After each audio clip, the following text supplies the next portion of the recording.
course of history is really something indescribable.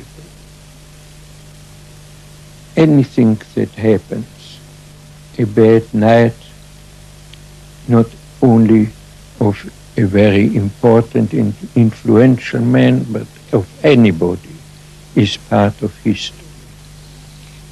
Even what happens to a fly is part of the historical process, of human historical process, because it may, of course, especially if it sets a fly, it may have rather important influence.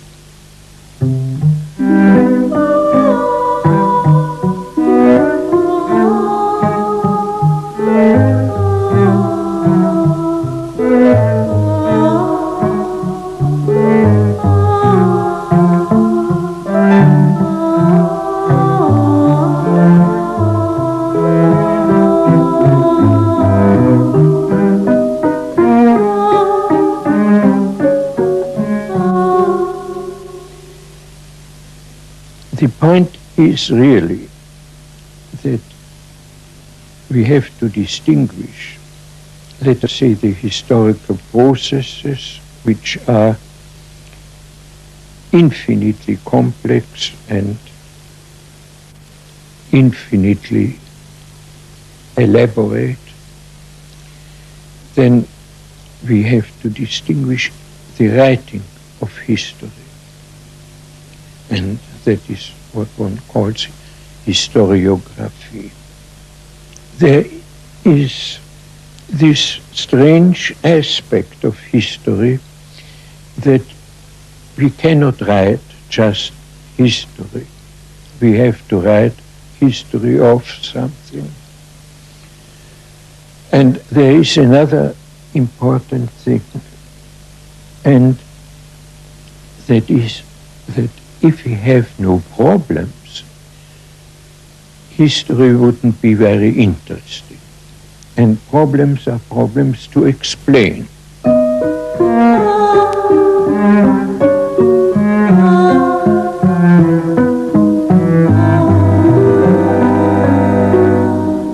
Yes, of course, every historian who has ever done what is called historical research knows that when he goes into an archive or a public records office, he cannot possibly read all the millions of documents there.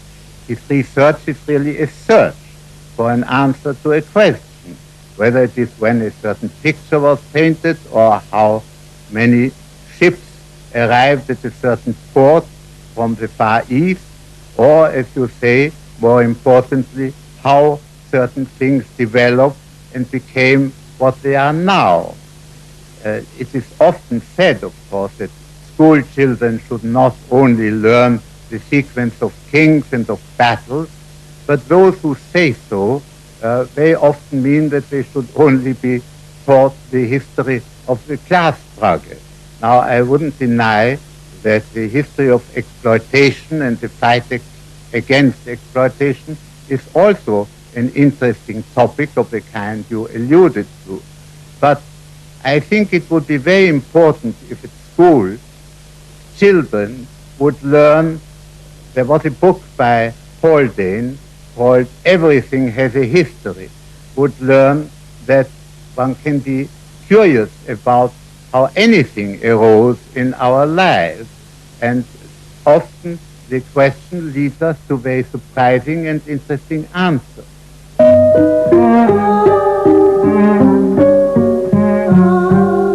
I think there are no historical laws, but there are situations which more or less, certain aspects, of course, repeat themselves.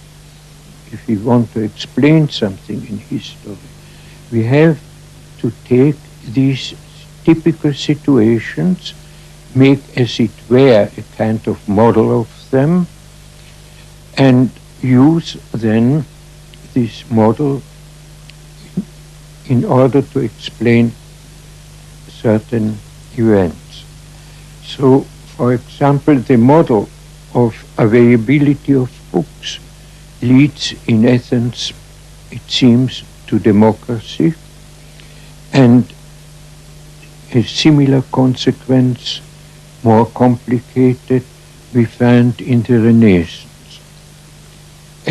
Our own time, our Western democracy, may be said to be very largely a consequence of the printing press, if one thinks it through.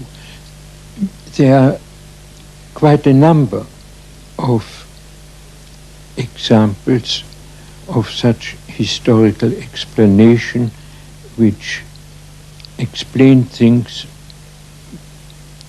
of course, only conjecturally, which at first seem almost inexplicable.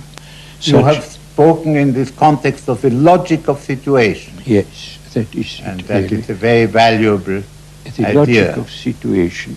The logic of situation, I mean that we analyze a situation in such a way that the actions of the people in that situation are then simply the optimal actions which these people in their own interests can take.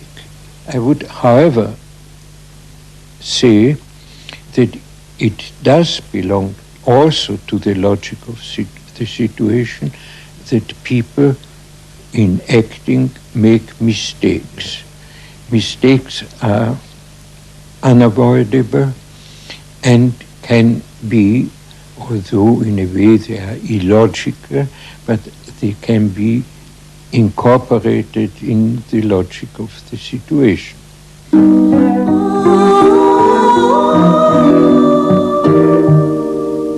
The problem of democracy is the avoidance of tyranny, and it is a great problem because of the popular leader. There may be a popular leader, he may have democratic backing, and with democratic backing, as it were, with the legitimacy of the people, he may become a tyrant. We have that in Greece, it is described by Plato as typical, and we have it again in the English Revolution, and we have it again under Hitler, just to give a few such very characteristic cases. And for this reason, I believe that it is important that democracy, even though it is translated as rule of the people, should be interpreted not as a popular rule, because the people may authorize a tyrant, but as that kind of structure where the people have the power to dismiss the government, to get rid of the government.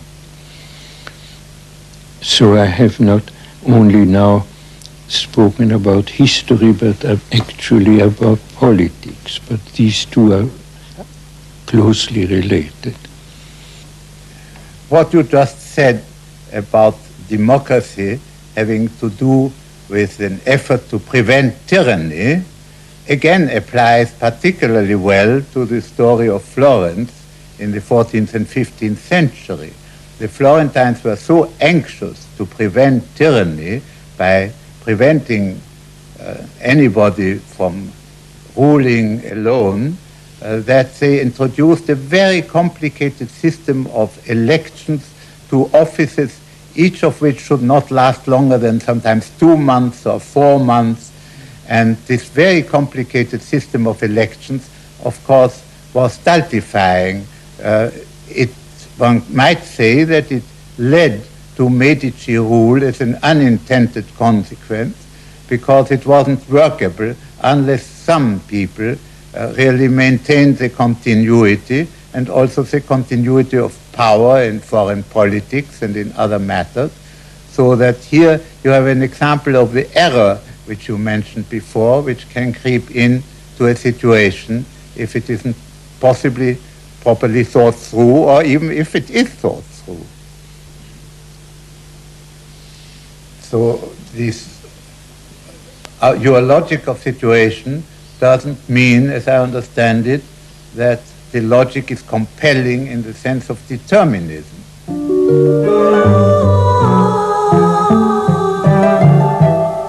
Now, historical determinism is something which has grown out of natural determinism, of the idea that there are natural laws which determine completely what happens. Similar then, there are historical laws which determine what happens. But while I think there are natural laws, even though not really deterministic natural laws, I think there are hardly anything like historical laws. The whole idea of determinism goes, of course, again back to the gods who determine what happens in our world. From here it is then taken over with the development of science, where instead of the gods, the natural law explain everything. And then with the evolution of history and of historicism arises the idea that historical law determine and explain everything.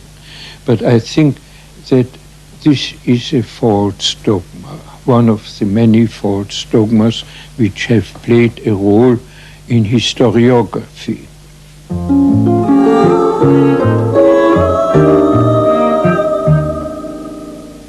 Perhaps we might say that there is another false dogma which is particularly popular today, which I might refer to as relativism in history. It has to do with your idea about the logic of situations. It denies, in a way, that we can ever explain or understand another period or another culture, because all the presuppositions are so different, and the context of every statement is so different, that we will never understand, let us say, something said in ancient Greece or anywhere, or in Florence or anywhere else, because the framework within which these statements are made is so different that we cannot reconstruct it ever.